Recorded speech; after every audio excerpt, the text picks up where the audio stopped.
Mwami Yesu turagushimiye umwanya mwiza kugira ngo twumve ijambo ryawe. Izina ryawe rihabwe icyubahiro Mwami.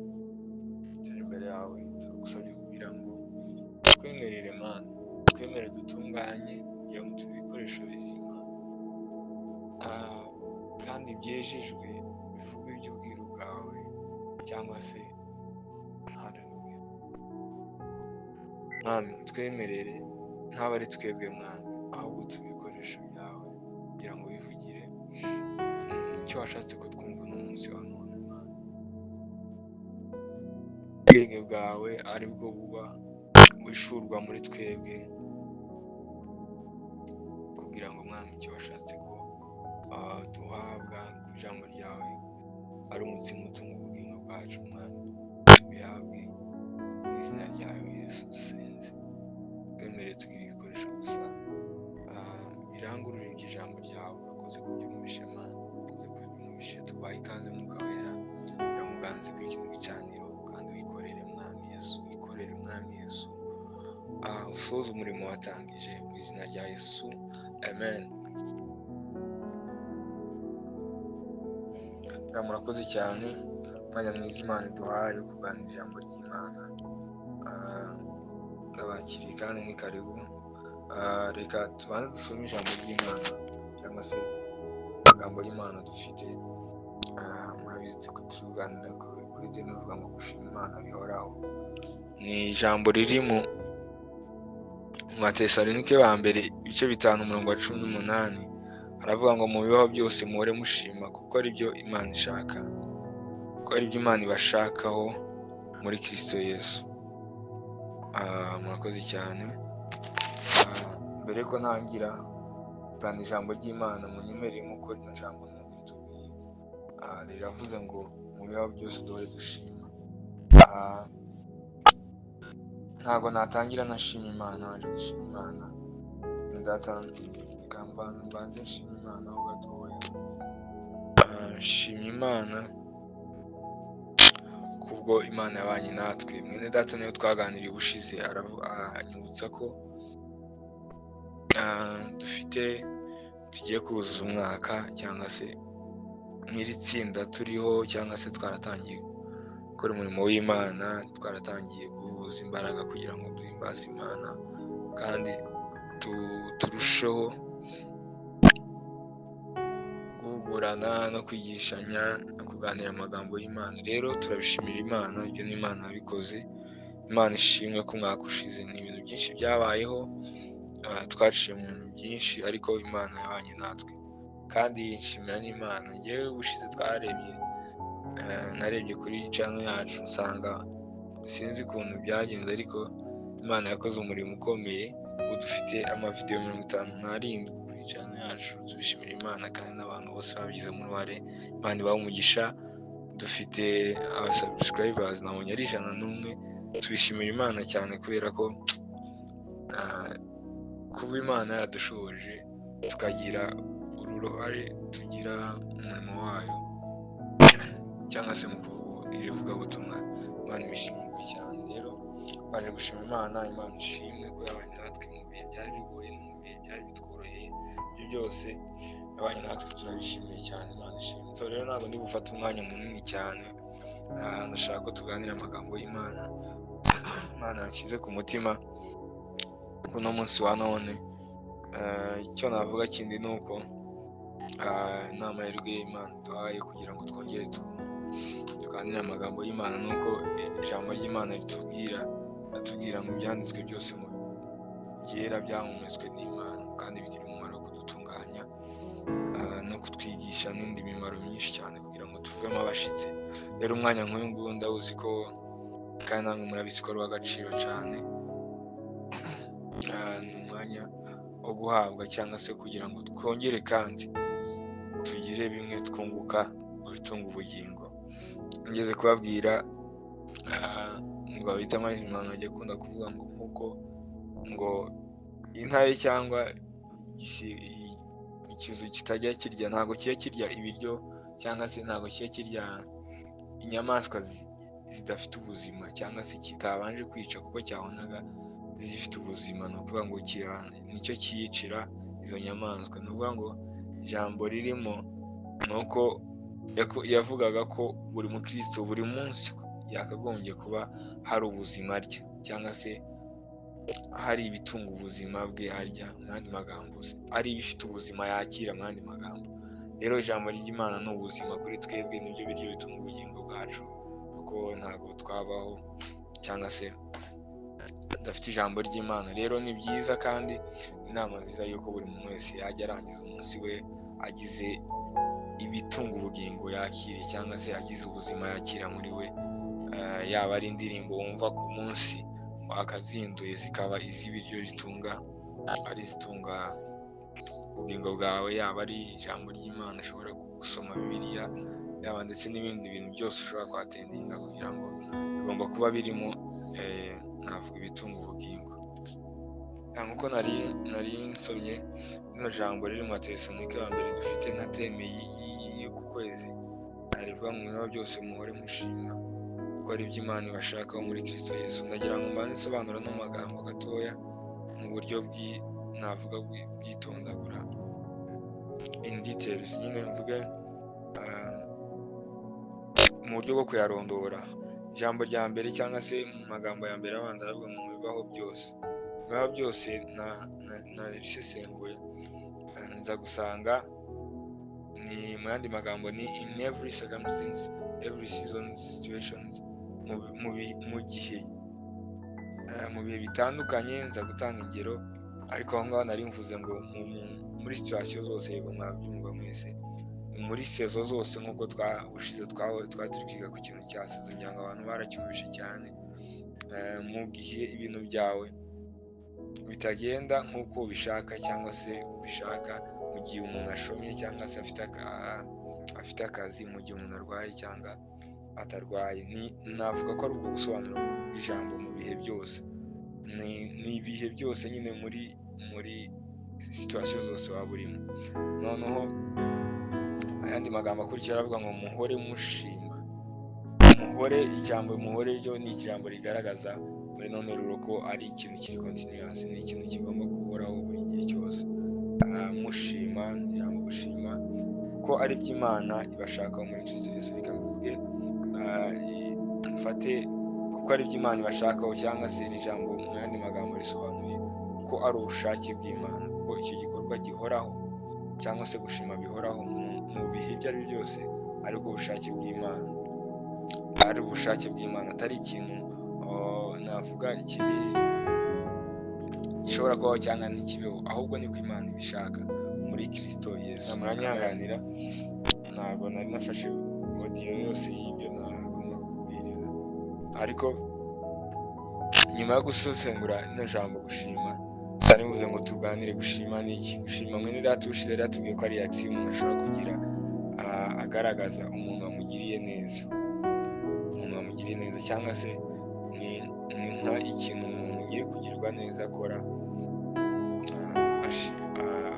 agaragaza nyine ko icyo bamukoreye yagikunze, cyangwa se nka reaction mu yandi magambo umuntu agira ku gikorwa bamukoreye ariko cyiza yashimye.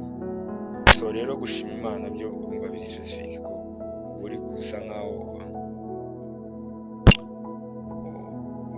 uriactinga cyangwa se sinzi ko nakita reaction mu Kinyarwanda, ariko byanyuze mukunze muri kubyumva. Ni igikorwa ukorera Imana, cyangwa se mu buryo butandukanye uvuga ibindi bikorwa tuza kureba, ugaragaza ko cyangwa se ushaka kuvuga Imana ko yagukoreye neza. Noneho ikintu cyantangaje bene data ni uko nasanze hari igihe mu itandukanye ari bitandukanye, nuko hari umuntu ashobora gushima abantu, yego, ariko gushima Imana we nasanze bisa nkaho bitandukanye. ni uko umuntu agomba gushima Imana bivuye ku mutima, kubera ko ijambo ry'Imana riravuga ngo muri Zaburi 139 ibice 2 umurongo wa 2 aravuga ngo uzi imyicarire yanjye n'imihagurukire yanjye, umenyera kure ibyo nibwira. Kuko Imana ireba mu mutima, ntabwo gushima Imana biri umuntu ashobora kubishushanya ngo avuge ngo arashima Imana kandi muri we bitarimo. Kwa kundi umuntu ashobora gushaka gushimira umuntu kandi ari nko kumuryarya bitamurimo. Iby'Imana rero, kuko Imana ireba mu mutima, byo birasaba kuba ari ibintu bivuye ku mutima, kuko Imana yo, ijambo ry'Imana ryatubwiye ngo Imana imenyera kuri ibyo twibwira. So nuba ko Imana yo ireba no mu mutima, rero gushima Imana bigomba kuba ari ibintu bivuye ku mutima.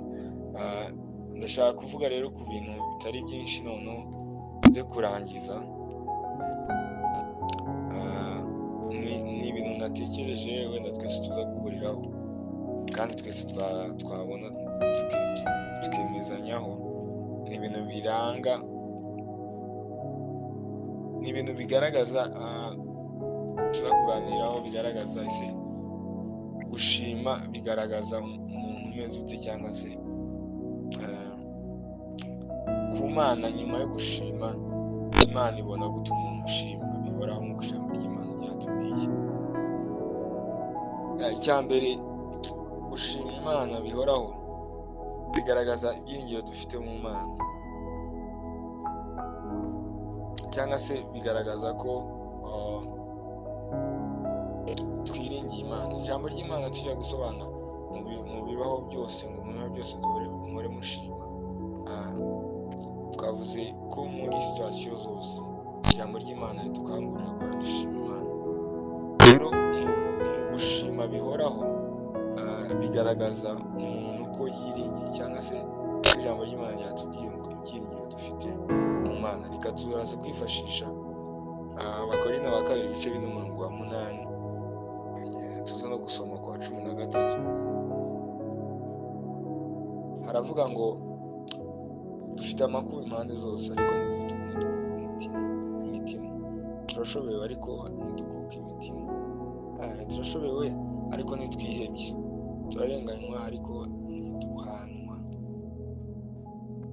Ku murongo wa 13 nanone nashakaga, ariko dufite uwo mutima wizera uvuga mu byanditswe ngo nizeye. Icyo cyatumye mvuga, natwe turizeye, icyo gituma tuvuga. Amen. Icyo nashaka kuvugamo ni uko umutima ushima bihoraho, umutima uhora ushima Imana bihoraho, ikintu kigaragara muri ibyo ngibyo ni uko umutima ufite ibyiringiro ku Mana, ko muri season yose, buri season yose aba yizeye Imana, cyangwa se uko ijambo ry'Imana riri kutubwira ngo nubwo yaba afite amakuba mu mpande zose ntabwo ajya atinya. Nibuka neza ngira ngo mubwiriza ibice 3 havuga ibihe bitandukanye, ngo haba igihe cyo kurira ariko n'igihe cyo guseka, ibihe bitandukanye mubwiriza agenda agaragaza. Ariko rero mu mutima ushima Imana bihoraho bigaragaza cya mbere ko afite ibyiringiro biri ku Mana, kandi yizeye ko nubwo yanyura mu bihe bigoye cyangwa se ibihe bitandukanye nuko yabitekerezaga, yizeye ko Imana izabitunganya. Ikindi cya kabiri navuga ni uko gushima Imana bihoraho, navuga ko ari igikorwa cyo kuramya Imana, kuko igihe umuntu atekereje imirimo y'Imana yamukoreye, akirukira cyangwa se akihutira gushima Imana, ntabwo ntekereza ko iki gikorwa atari igikorwa cyo kuramya Imana, igikorwa cyo kuramya Imana. Ikintu cya gatatu kandi, gushima Imana bigaragaza umutima unyurwa. Amen. Turaza gusoma kandi muri Timoteyo wa mbere ibice 6:6. Haravuga ngo icyakora koko kubaha Imana iyo gufatanyije no kugira umutima unyuzwe kuba mu nyungu nyinshi. Amen. Iryo jambo ryo nyine nashakaga. Burya umuntu wese mu buzima busanzwe, niyo umukoreye ikintu niyo cyaba gitoya akagushimira, bigaragaza icya mbere mubonaho umutima unyuzwe. Kandi icyo gihe nyuma yabwo ngira ngo twese twahuriza ku nyungu zivamo, nuko wifuza nyuma yabwo kumugirira neza kurushaho. Ibyo nabyo turaza kubiganiraho. Ikindi nshaka kuvuga ni uko kugira umutima ushima bihoraho bigaragaza ko utekereza kandi uha agaciro ubushobozi bw'Imana, cyangwa se utekereza ko iby'Imana yakoze cyangwa se uha agaciro ko ibyo wagezeho atari ubushobozi bwawe, ari ubushobozi bw'Imana. Ngira ngo mwene data yabivuzeho ubushize, yavuze ko mu gushima Imana, nk'iyo dushimye Imana, ni igikorwa cyiza kigaragaza ko nyine zituma Imana, nk'aho Imana iba itegereje kureba ngo ese wa muntu akoreye cya kintu arumva ari ubushobozi bwe. Umuntu uvuye hasi akagera hejuru, arumva ari we kuzamuka kwiwe ari ubushobozi bwe, cyangwa ari kuganizinga cyangwa se agaciro ko ari imbaraga z'Imana zabimuhesheje. Ngira ngo muri iki kintu ni naho nashaka kuvuga, burya Imana, Mwaje umuntu niwe wigeze kuvuga, aravuga ngo impamvu Imana yashakaga, ati ntabwo Imana ibishaka ngo, yavugaga ku kintu cy'icyacumi, yaravugaga ngo Imana ntabwo Imana nyine mu kintu cyiza, muri sisiteme Imana yashyizeho, cyangwa se mu buryo bwiza bwo kumanaginga, bwo kureba imitima y'abantu no kureba karagiteri zabo y'umuntu, ni uko yashyizeho ikintu cyo kuvuga ngo icyacumi. Aravuga ati ndaguyumva ijana, none nze kureba ko watekereje ko ari ubushobozi bw'Imana, cyangwa se ari imbaraga z'Imana zabiguhesheje, cyangwa se ari Imana yabikoze. Muri ibyo 100 ubinyereka, urabinyereka gute? Ni ukuri bufata 10 ukabitanga mu nzu yanjye. Ni ukuvuga ngo ni sisiteme Imana yashyizeho yo kumanaginga, imenye do you recognize ko ari imbaraga, cyangwa mutekereza ko ibyo mugeraho byose ari njye ubikora. Muri ubwo buryo rero kubigaragaza mugatanga icyacumi, navuga ko ari iyo sisiteme yashaka kwerekana. Rero mu gushima Imana, umutima ushima Imana bihoraho bigaragaza ko umuntu aha agaciro imbaraga z'Imana kurusha ubushobozi bwiwe, ko atishingikirije ku bushobozi bwiwe, ahubwo ari Imana yonyine. Ndabona ngiye gutindaho, ariko kageze na 40 gutyo. Ikindi nshaka kuvugaho cy'ingenzi rero, ndashaka kuvuga ese niyo muntu, ni ukubera iki tugomba guhora dushima Imana? Wenda wavuga impamvu nyinshi, ariko ikintu gitangaje naje gusanga, Imana yakoze iby'ingenzi, navuga bikomeye cyane, ndetse birimo bikubiyemo n'ibyo byose. Ijambo ry'Imana riravuga ngo Imana yafashe imigisha yose yibumbira muri Kristo Yesu iramuduha. Amen. Rero natekereje, ese umuntu aramutse aguhaye ibintu nkenerwa, navuga nkenerwa byose, cyangwa se basic needs nk'uko tuzivuga, akaguha ibiryo, akaguha aho kuba, akaguha amazi, akaguha bya bintu umuntu akenera kugira ngo abeho, wenda akaba ataguhaye iyo telefone, akaba ataguhaye izo ntebe mvuga ngo nziza, cyangwa se n'ibindi, ariko akaguha ibyo byose, wavuga ko hari ikintu yakwimye mu by'ukuri? Kubera ko nuza kureba na Edeni, no muri Edeni Imana irema Adamu, cyangwa se irema umuntu, ntabwo yigeze imukorera intebe. Ntabwo Imana yamukoreye intebe. Imana yamuhaye ibiti azakoresha intebe. Imana yamuhaye amabuye azakora ayo matelefone n'ama-iPhone n'ibiki byose. Rero naje gusanga muri impamvu mu by'ukuri zigomba gutuma duhora dushima Imana, kandi tudahagaze mu ijambo ry'Imana. Yatubwiye ko guhora dushima Imana biri continuous, bitagendeye muri situation turimo mbi cyangwa nziza. Imana we ndanezerewe, bitagendeye mu buryo twabonye amafaranga menshi cyangwa makeya, tugahora dushima Imana, kuko ari nabwo ubushake bw'Imana. Nasanze mu mpamvu zikomeye cyane ni iby'Imana yakoze already. Mwene data ajya aza Alan adusura ku rubuga, yigeze kutuganira amagambo akomeye avuga impano z'Imana, ariko nanjye natekereje kuzivugaho, mvuge ngo iby'Imana yakoze birakomeye, ku buryo n'ibyo tuba tutarabona ari utuntu dutoya, dushatse twanavuga ko sinzi ko twatwita, ni nka kwa kundi nababwiraga, Imana yahaye abantu amabuye, kuba itarabaye telefone ntabwo ari ikintu bagomba kuburenga Imana, uwo ni igiti cyabo, cyangwa se n'uruhare rwabo kugira ngo babigire ibyo ngibyo.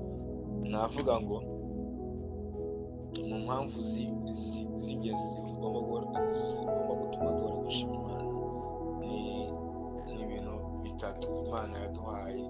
Mwene data yagize kutuganiriraho atubwira iby'Imana yaduhaye, cyangwa se impano z'Imana twahabwa, cyangwa se iby'Imana yaduhaye, cyangwa imigisha Imana yaduhaye muri Kristo Yesu.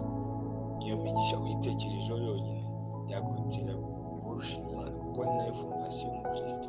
Ni nabyo bintu ngira ngo ni Yesaya yavuze, aravuga ngo benshi bifuje kumubona, ariko sinzi iryo jambo nasomye, ariko nzi ko muri content irimo ngira ngo havuga ko ari uko abantu benshi ari abahanuzi ba Eliya n'abandi bose bifuje kubona Yesu, cyangwa se bifuje kuba mu gihe cya Yesu ntibabibona. Rero mu bintu bikomeye Imana yakoze bigomba gutuma duhora dushima Imana, nubwo tutaba dufite akazi, nubwo tutaba twarize, nubwo waba umeze gute, nuko Imana yatanze Yesu umwana w'Imana. Ikintu cya mbere wapfire, ijambo ry'Imana iyo tubwira muri Yohana 3:16, nuko Imana yakunze abari mu isi cyane byatumye itanga umwana wayo w'ikinege. Kandi muri Yohana 1:1 havuga ngo ijambo na mbere hariho jambo, kandi iyo jambo yahoranye n'Imana, ndetse ijambo yari Imana. Ijambo yahindutse umuntu. Amen. Imana kuba yaremeye guhinduka umuntu, cyangwa se ikaza mu ishusho y'abantu kugira ngo ipfire ibyaha byacu maze iduheshe ubugingo buhoraho, icyo ni ikintu cya mbere tugomba gutuma duhora dushima Imana, kubera ko Imana yaduhaye ubuzima. Amen. Imana yaduhaye ubuzima buhoraho.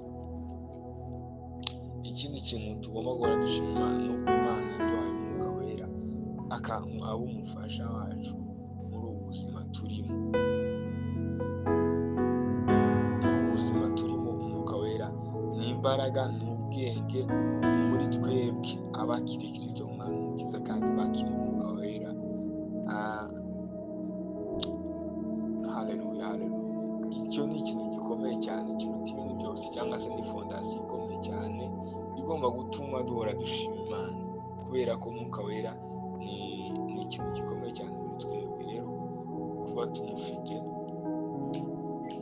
ni imbaraga, ni tekinoloji ikomeye, niba ariko nabivuga. Niba ari ikintu cyanangaje muri n'abagabo babiri bajya bantangaza, ni benshi bose baratangaje. Nujya kureba mu ruhande rwo kurwana, cyangwa se rw'ingabo, uraza kureba Yoshua ibintu yakoze kubera imbaraga z'Imana zamukoresheje agatsinda amaboko akomeye. Uza kureba Yosefu, uraza kureba ukuntu Yosefu yagaragaje ubwenge bw'Imana, kuko umwuka w'Imana wamuzaga akamwishurira ibintu bikomeye cyane. Uza kureba Daniyeli, uraza gusanga umuntu yabaye umunyabwenge kubera ko umwuka w'Imana wamwishuriye inzozi. Abantu, abapfumu n'abakonikoni bananiwe, abantu bagatangarira Imana muri Daniyeli.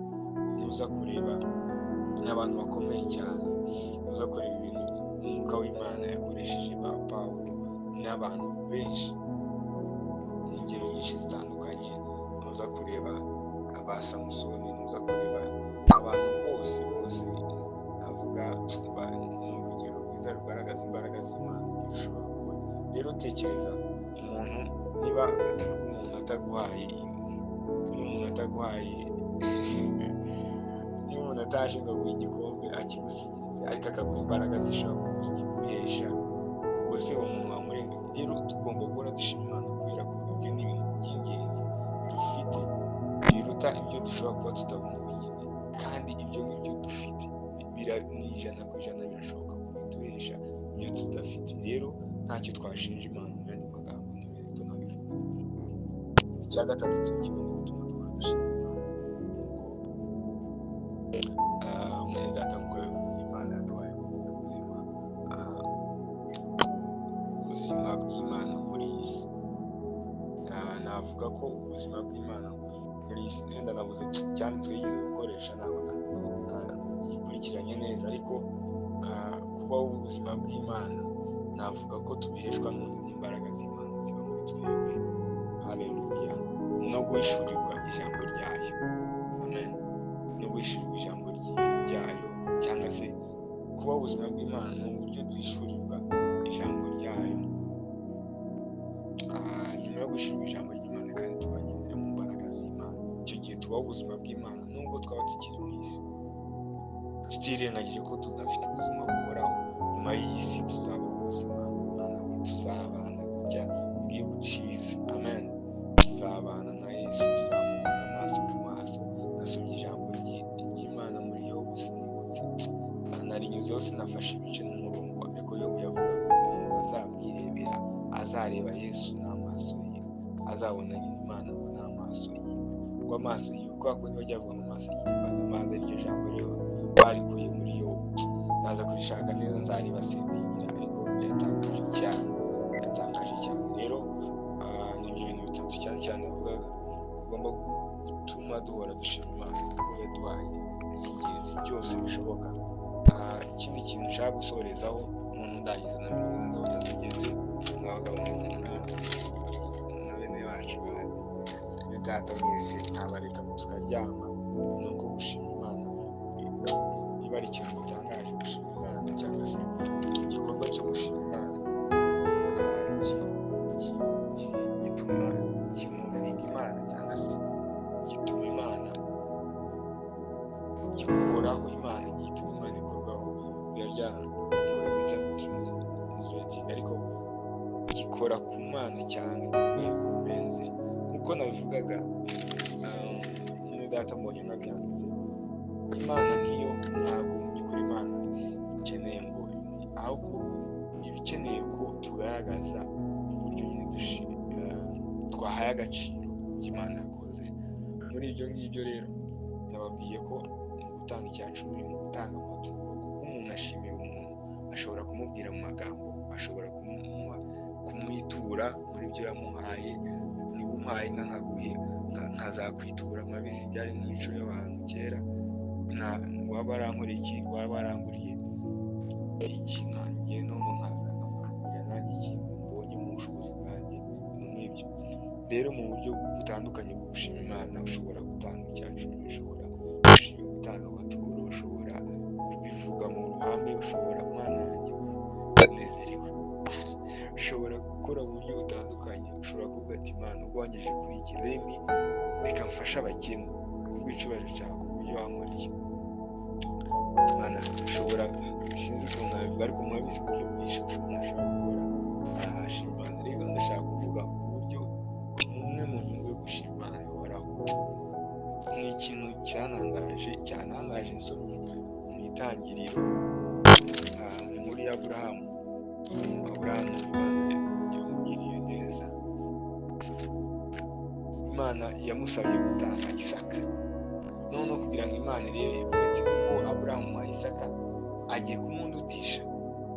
Noneho arangije Aburahamu arayumvira, arangije aragenda aho Imana yari yamubwiye ajya kumutamba.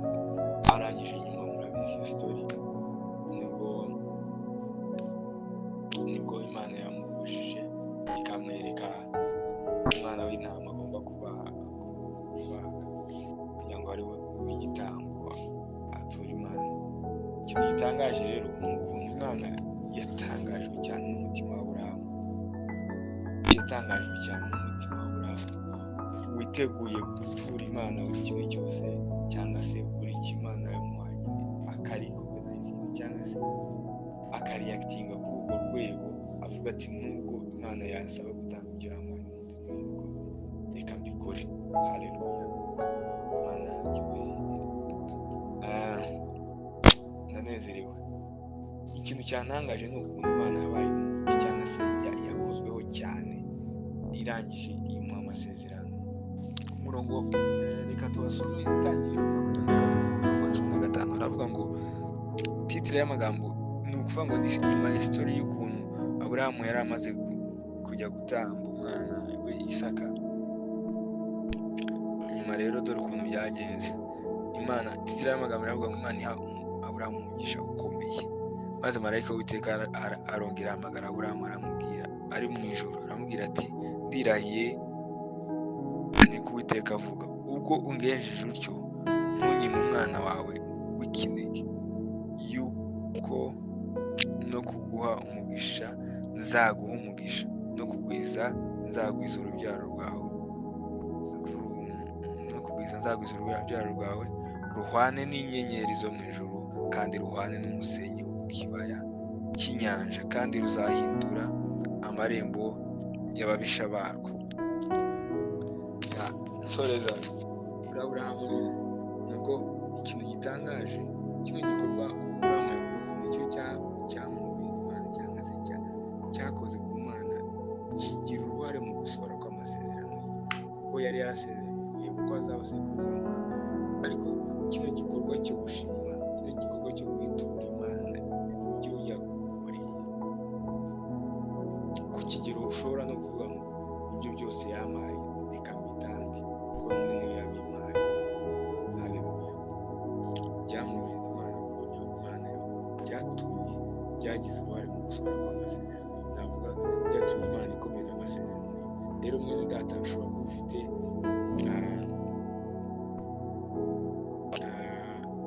ikimana yakuvuzeho bitandukanye, ariko navuga ko ukeneye rino jambo ryo gushima Imana bihoraho mu buryo ko nk'uko twabivuze ni reaction ushobora gutuma ushobora gukora, ushobora kuba kubibwiye. Twavuze ko umuntu ashobora gushimira mu magambo, mu bikorwa, mu bintu bitandukanye, ariko navuga ngo advice cyangwa se inama natanga nuko muri twese